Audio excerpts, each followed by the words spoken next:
Hey everyone, this is Rich with FastReviews and I'm super excited. I have got the iPhone 14 Pro Max. This is the latest and greatest iPhone. It is currently November 2022. Now this iPhone is deep purple, 128 gigabytes. It's a model MQ8R3LL/A. This one features a USB-C to Lightning cable, and it obviously is going to need a power adapter because they don't have them anymore. It supports GSM, UMTS, LTE, and 5G, along with mmWave. You'll see mmWave technology in some of the Samsung models, such as the S20, S21, certain series of them.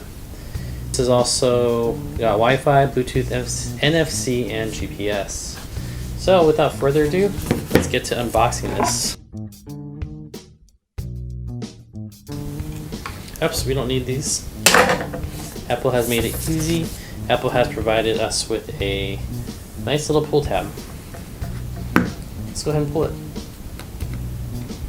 By the way, this is our new studio. It will have a nice background in a little bit, but just for now, we are going to do our best to open it.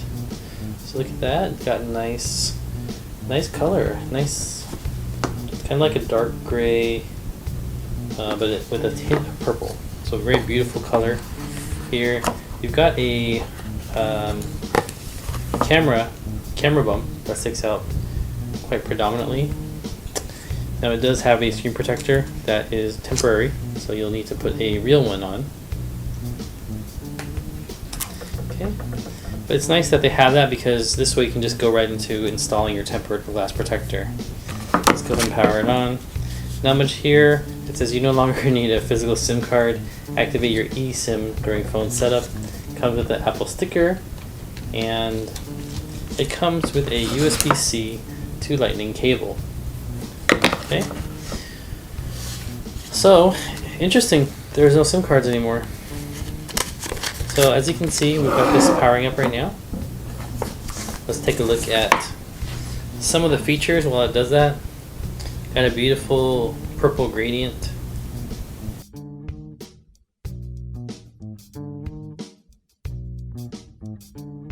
It has an always on display feature, which is very similar to the Samsung. Okay, go ahead and get this set up right here.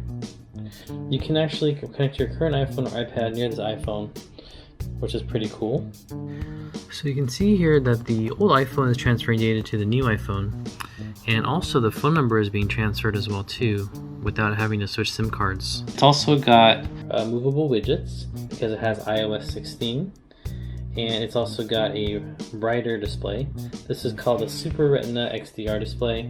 It's basically got 2000 nits outdoors, so it's twice as bright, and it has the highest brightness of any smartphone. Even when you have photos, you can actually get 1600 nits peak brightness. And the ProMotion technology allows it to go variable refresh rate, similar to the Samsung's. You can actually go from 10 to 120 times per second. The phone is smart enough to figure if it doesn't need to refresh, so it's going to save on battery life. Now, it's also got some safety features. You can do emergency SOS. It can detect crashes, so it can call for help in the event that you're in a crash. So very nice feature. And then the camera is a new 48 megapixel main camera. It's got a quad pixel sensor. It's got 4x the resolution. So 48 megapixels. You'll see how large that camera is compared to my Samsung camera right here. Look at the sensor size. It's definitely a larger sensor. 65% larger than the iPhone 13 Pro.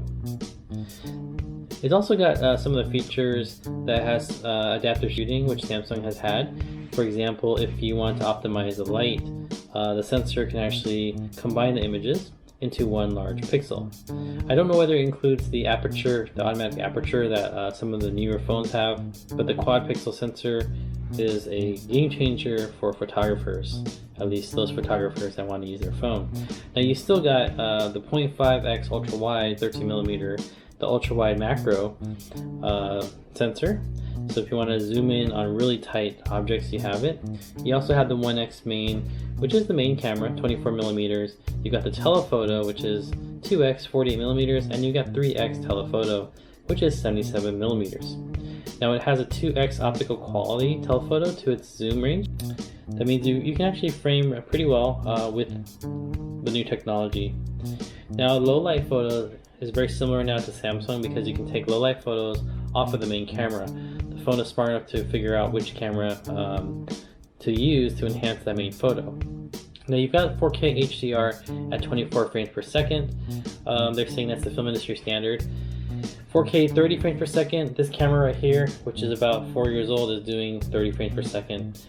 It's supposedly the highest quality video in a smartphone. However, you have to keep in mind that the Samsungs also do 8K, so that's a subjective statement. The other feature that we have is that you have all-day battery. So you have a battery because you have the new A16 Bionic smartphone chip, which is a little bit more efficient.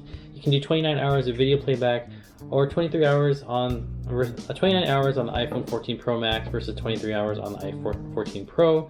It also has MagSafe like everything. Something that's different is the eSIM. So there's no physical SIM card. That's supposed to be a safety feature. I personally don't like it because if you're traveling, you're used to buying a bunch of data and putting the SIM card in. So the other features I'm not going to go into is basically part of iOS 16. You've got voice control, a little bit more enhanced, Apple Fitness Plus, etc., etc. The Retina display we talked about is 6.7 inches, so pretty large. And the dynamic island that we talked about is one of the new features of the iOS 16. You've also got, as I said on the box, 5G mmWave, and a dual camera system. Alright guys, that's it for this review. Thank you so much for watching the review of the iPhone 14 Pro Max. I'll put a link in the description below if you want to buy one for yourself. This is one of the nicer phones out there.